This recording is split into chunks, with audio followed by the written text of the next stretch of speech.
Assalamualaikum kelas. Jadi untuk hari ini kita akan sambung bab 3 dengan tajuk yang sama, simpanan dan pelaburan.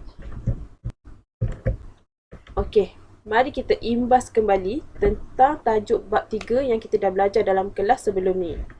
Okey, kita telah belajar untuk mengira faedah mudah. Okay, ini adalah formula, rumus untuk mengira faedah mudah, iaitu I bersamaan dengan P darab R darab T. Jadi, hasil pembelajaran untuk kelas pada hari ini ialah membuat pengiraan yang melibatkan faedah mudah. Kita dah belajar sebelum ini, faedah mudah dan faedah compound. Kita akan belajar pada hari ini faedah compound. Bagi simpanan, seterusnya menerangkan kesan perubahan tempoh, kadar faedah atau pulangan dan kekerapan pengkompaunan terhadap nilai masa hadapan simpanan. Jadi kita akan belajar tentang faedah compound dan kesan sekiranya berlaku kekerapan pengkompaunan terhadap nilai masa hadapan simpanan. Kita akan tengok nanti. Okay. Seterusnya, kita akan membuat pengiraan yang melibatkan nilai pulangan pelaburan dan seterusnya menerangkan faktor yang mempengaruhi pulangan pelaburan serta kesannya. Jadi hari ini kita akan membuat pengiraan tentang nilai pulangan pelaburan. Contoh, kita labur berapa ringgit, akhir sekali pada akhir tahun kita akan dapat berapa ringgit pulangan kepada kita sendiri. Okey. Okay, pertama sekali ialah faedah compound. Kita dah belajar minggu lepas, kita belajar tentang faedah mudah. Kali ini kita akan belajar tentang faedah compound. Apa itu faedah compound? Okey, faedah compound ni ialah faedah yang dihitung berdasarkan prinsipal asal dan juga faedah yang terkumpul daripada tempoh penyimpanan sebelumnya. Okey, mungkin sekarang awak tak faham, nanti kita akan tengok contoh untuk awak lebih faham tentang faedah compound ni. Okey, ini adalah formula untuk faedah compound, untuk kira faedah compound. Okey, MV bersamaan dengan P dalam kurungan 1 tambah R per N dikuasakan dengan N T. Jadi MV ni apa? MV ni nilai matang. Ni kita nak cari faedah compound lah ni. Okey, P principal sama je dengan faedah mudah. Lepas tu R kadar faedah tahunan. N bilangan faedah di compound. Maknanya berapa kali di compound dia. Berapa kali faedah compound dia. Okey, seterusnya tempoh. Tempoh ni mesti dalam tahun. Contoh kalau dibagi dalam bulan, awak kena tukar dalam bentuk tahun. Okey, kita lihat kepada contoh. Pada awal suatu tahun, Puan Liu Fung menyimpan 15,000 dalam akaun simpanan dengan kadar 4% setahun dan pengkompaunan setiap 6 bulan. Berapakah jumlah wang simpanan beliau pada akhir tahun ketiga? Okey, ini adalah info yang diberikan dalam soalan, iaitu P principal bersama dengan 15,000. Puan Liu ni menyimpan sebanyak 15,000. R iaitu kadar. Kadar ialah 4%. Jadi 4% ditulis sebagai 4/100 bersama dengan 0.04. Pengkompaunan setiap 6 bulan. Jadi bila dikata pengkompaunan setiap 6 bulan, jadinya satu tahun kita ada 12 bulan, betul? Jadi 12 bahagi dengan 6 kita akan dapat 2. Jadi pengkompaunan dia sebanyak 2 kali setahun. Okey, berapakah jumlah wang simpanan beliau pada akhir tahun ketiga? Bila dikata akhir tahun ketiga, jadi T dia adalah 3 tahun. Okey, ni adalah formula untuk mengira faedah compound. Jadi kita tinggal masukkan maklumat yang diberi dalam soalan ke dalam formula tu. Okey, kita akan dapat 16,892.44 sen. Ini adalah jumlah wang simpanan Puan Liu Fung pada akhir tahun tu. Jadi daripada dia melabur sebanyak 15,000, dia simpan sebanyak 15,000, akhir sekali pada akhir tahun ketiga dia akan dapat 16,892.44 sen. Okey, kita tengok pada contoh yang kedua. Sebuah bank menawarkan kadar faedah 5% setahun untuk simpanan dalam akaun simpanan tetap. Jika Puan Wahidah menyimpan 10,000 pada awal tahun, berapakah jumlah wang dalam akaun simpanan tetap beliau? Maafkan saya, ini salah taip. beliau pada akhir tahun jika faedah dikompaundkan A sebanyak 3 bulan sekali dan B sebanyak sebulan sekali. Jadi untuk contoh ni kita akan tengok apa yang akan jadi kepada wang simpanan pada akhir tahun sekiranya bilangan pengkompaunan bertambah. Okey, untuk A dia kata 3 bulan sekali. Jadi kalau 3 bulan sekali berapa bilangan compound dia? Bilangan compound dia ialah 12 bulan dibahagikan dengan 3. Dapat 4 kali. Jadi untuk A, N bersamaan dengan 4. Untuk B, sebulan sekali bermaksud 12 bahagi 1 bulan. 12 bahagi 1 bersama dengan 12. Jadi untuk soalan B, N dia bersamaan dengan 12. Kita akan tengok dalam penyelesaian dia nanti. Okey. P ialah prinsipal diberi sebanyak 10,000 ni. Puan Wahidah menyimpan sebanyak 10,000. R ini ialah kadar faedah bersama dengan 5% setahun. Jadi 5% ditulis sebagai 5/100 bersamaan dengan 0.05. Dan T dia ialah 1 tahun je. Maknanya dia menyimpan 10,000 pada awal tahun. Berapakah jumlah wang simpanan pada akhir tahun? Dia tak bagi tahu 2 ataupun 3. Macam soalan tadi dia bagi tahu akhir tahun ketiga. Jadi ni dia bagi tahu Puan Wahidah simpan 10,000 pada awal tahun dan ditanya berapakah jumlah wang dalam akaun beliau pada akhir tahun. Jadi T dia bersama dengan 1. Maknanya dia simpan awal tahun, dia nak check duit dia tu pada akhir tahun tu juga. Okey, ini adalah maklumat yang diberi tadi. Saya tulis balik kat sini. Okey. Jadi N bersamaan dengan 4. Sebab tadi 3 bulan sekali dikompaundkan. Jadi 12 bahagi 3 kita akan dapat 4 kali. 12 bulan bahagi 3 bulan. Jadi 4 kali setahun. Okey, ni formula dia. Masukkan ke dalam formula. P bersama dengan 10,000.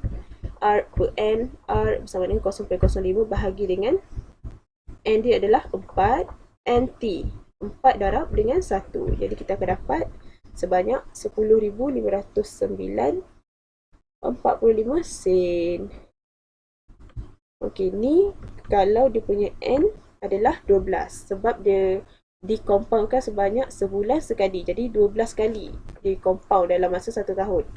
Okey, ni adalah formula. Masukkan dalam formula kita akan dapat RM10,511.62.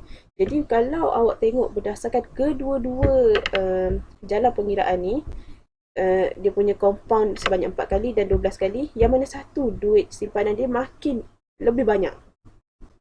Jadi jawapannya ialah yang dikompaundkan sebanyak 12 kali adalah lebih banyak, iaitu RM10,511 dan yang ini adalah RM10,509. Jadi kita dapat simpulkan dekat sini, sekiranya kekerapan perkompaunan bertambah, nilai simpanan juga bertambah. Maknanya makin kerap dikompaund, maknanya nilai simpanan juga makin bertambah. Okey. Contoh seterusnya, Encik Charles menyimpan wang sebanyak 6,000 dalam akaun simpanan tetap di Bank Berjaya selama 2 tahun. 2 tahun dengan kadar faedah 6% setahun. Apakah perbezaan di antara jumlah faedah yang diperoleh jika beliau diberi faedah compound, iaitu perkompaunan sebanyak 14 kali berbanding faedah mudah? Okey, jadi kita nak tengok perbezaan antara faedah compound dan faedah mudah. Yang mana lagi banyak simpanan pada akhir tahun nanti. Okey. Untuk faedah compound diberi pengkompaunan sebanyak 14 kali. Jadi kalau 4 bulan sekali, berapa nilai N dia? Nilai N dia ialah 3. Sebab apa 3? 12 bulan dibahagikan dengan 4 bulan. Jadi dia akan jadi 3 kali. 12 bagi 4 kita akan dapat 3 kali setahun dikompaundkan. Okay, ini adalah maklumat yang diberi, iaitu P 6,000, R dia ialah 0.06 iaitu 6% kat sini, dan T dia ialah 2. Sebab apa? Sebab di sini adalah 2 tahun. Okay, kita akan tengok perbezaan antara faedah mudah dan faedah compound. Jadi untuk faedah mudah, ini adalah formula dia. Jadi kita masukkan maklumat yang diberi, iaitu P bersama dengan 6,000, R bersama dengan 6/100. Itu boleh juga tulis sebagai 0.06 dan darab dengan 2, T2. Okey, kita akan dapat 720. Ni adalah faedah mudah. Kita akan lihat kepada faedah compound. Ni adalah formula untuk faedah compound. Awak semua kena hafal ni faedah formula dia ni, rumus dia ni, okey? Okey, 6,000. P adalah 6,000. 1 R ialah 0.06 bahagi dengan N dia adalah 3. Yang kita tu tadi, N adalah 3 dan ni 3, T dia adalah 2. Okey, jumlah dia ialah 6,756.97. Ni adalah total jumlah kesemua simpanan dengan 6,000 tadi. Jadi kita akan cari untuk faedah saja, iaitu 6,756.97 tolak 6,000. Ini adalah modal yang dia simpan tadi. Kita akan dapat 756.97 sen. Jadi nak dibandingkan untuk faedah mudah kita akan dapat 720 sahaja dan faedah compound kita akan dapat RM756.97. Jadi kat sini kita dapat tengok yang faedah compound lagi tinggi berbanding dengan mudah. Maknanya lagi beruntung, lagi untung kita kalau kita simpan menggunakan faedah compound. Okay, ini adalah perbezaan jumlah faedah. Tadi kan dia minta perbezaan jumlah faedah. Jadi 75697 tolak dengan 720 kita akan dapat RM36.97. Jadi di sini kita dapat simpulkan bahawa faedah compound membawa pulangan yang lebih tinggi berbanding dengan faedah mudah. Maknanya lagi untung kalau kita faedah compound berbanding dengan faedah mudah. Okey, tadi kita dah settle tentang faedah compound. Sekarang kita akan masuk sedikit tentang perbankan Islam. Okey, apa itu perbankan Islam ni? Okey, perbankan Islam ialah berdasarkan hukum Islam. Maknanya dia mengikut syarak Islam. Risiko diuruskan mengikut perjanjian, mengikut prinsip keadilan, halal dan perkongsian keuntungan dan tanpa riba. Maknanya benda ni halal. Dia tak, kalau macam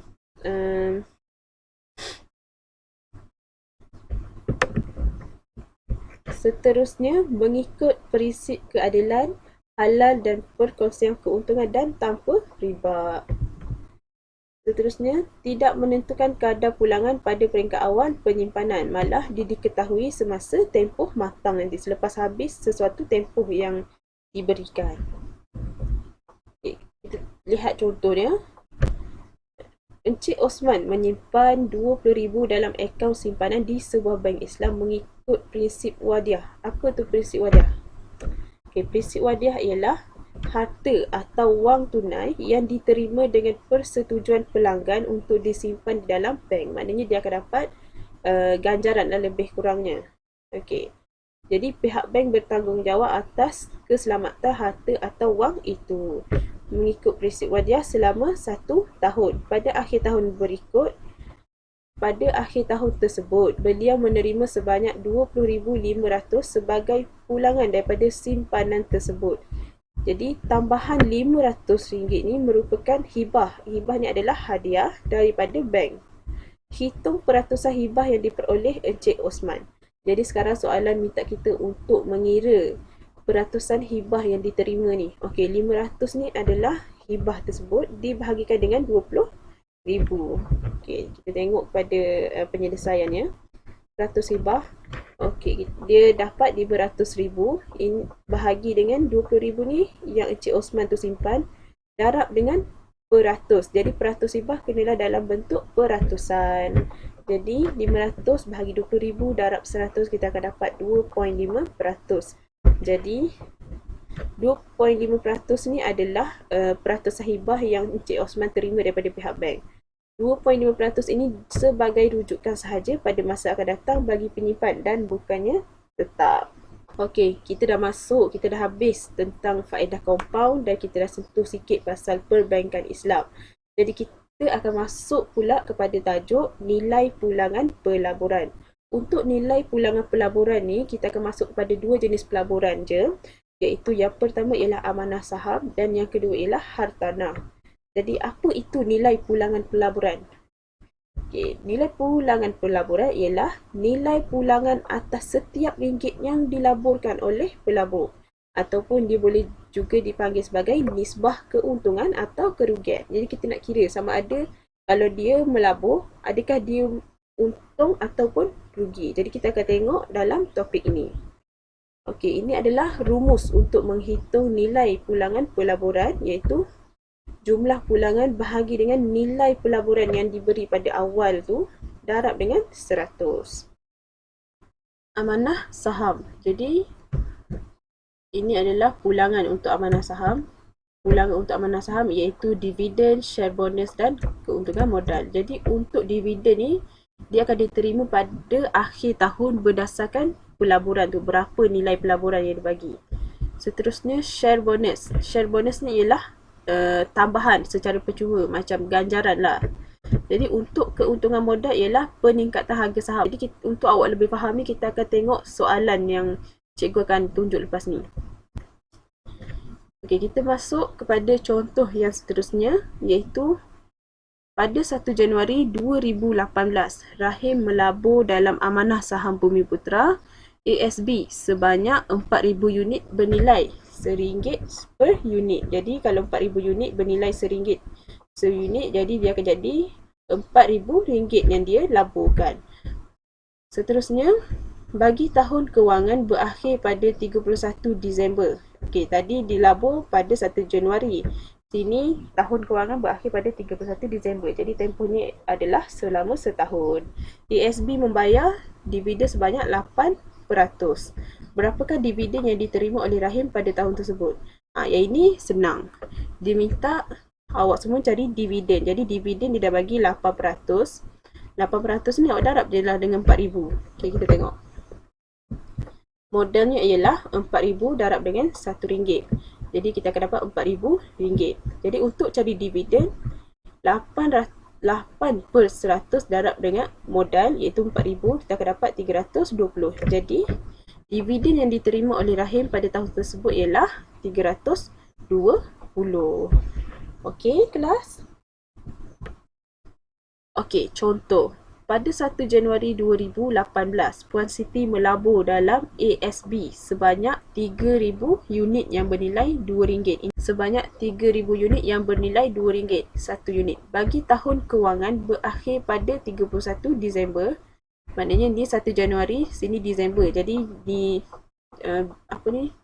tempohnya ialah selama 1 tahun. Jadi ASB membayar dividen sebanyak 5%.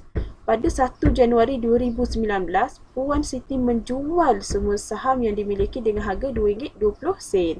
Berapakah nilai pulangan pelaburan bagi Puan Siti?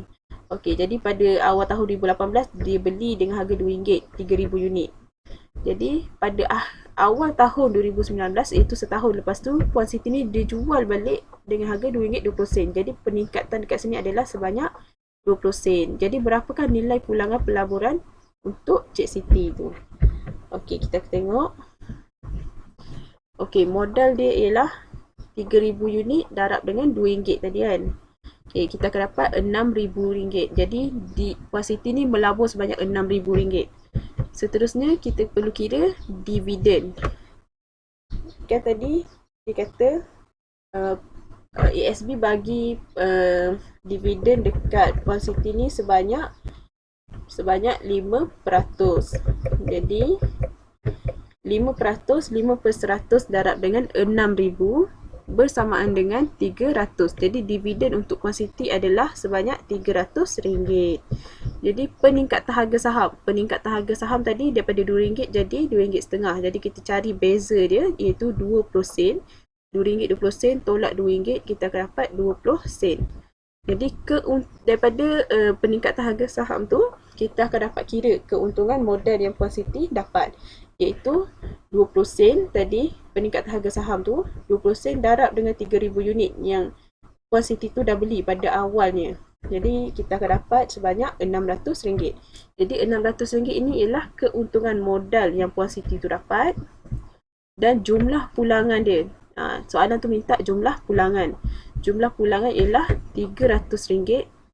Ni dividen yang dia dapat daripada ASB tadi campur dengan keuntungan modal. Dapatlah RM900. Jadi nilai pulangan pelaburan semua sekali total 900 bahagi 6,000 darab 100 bersama dengan 15%. Jadi tadi pada awalnya saya ada tunjuk awak tentang rumus nak kira nilai pulangan pelaburan. Jadi ini adalah jumlah pulangan dia, iaitu RM900 bahagi dengan modal darab dengan 100%, kita akan dapat 15%. Ini adalah nilai pulangan pelaburan Puan Siti tadi. Jadi yang pertama sekali untuk soalan ni dia minta kita perlu cari modal. Yang kedua kita perlu cari dividen. Sebab untuk cari dividen kita kena tengok berapa modal yang Puan Siti laburkan. Jadi untuk cari dividen kita kena cari modal terlebih dahulu. Jadi kita akan dapat dividen sebanyak RM300.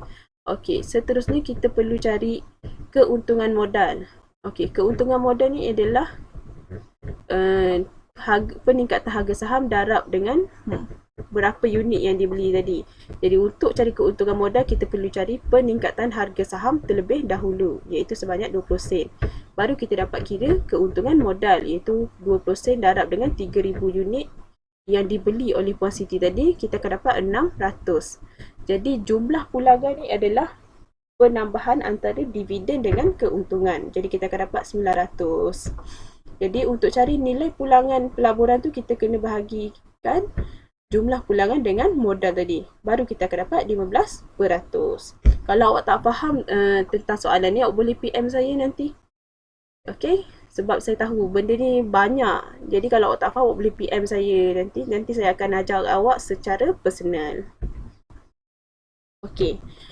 Itu saja untuk kandungan yang saya akan ajar. Untuk latihan pengukuhan dan kerja rumah, nanti cikgu akan bagi, awak boleh tengok dalam grup. Cikgu akan bagi secara lembaran kerja. Okay? Terima kasih.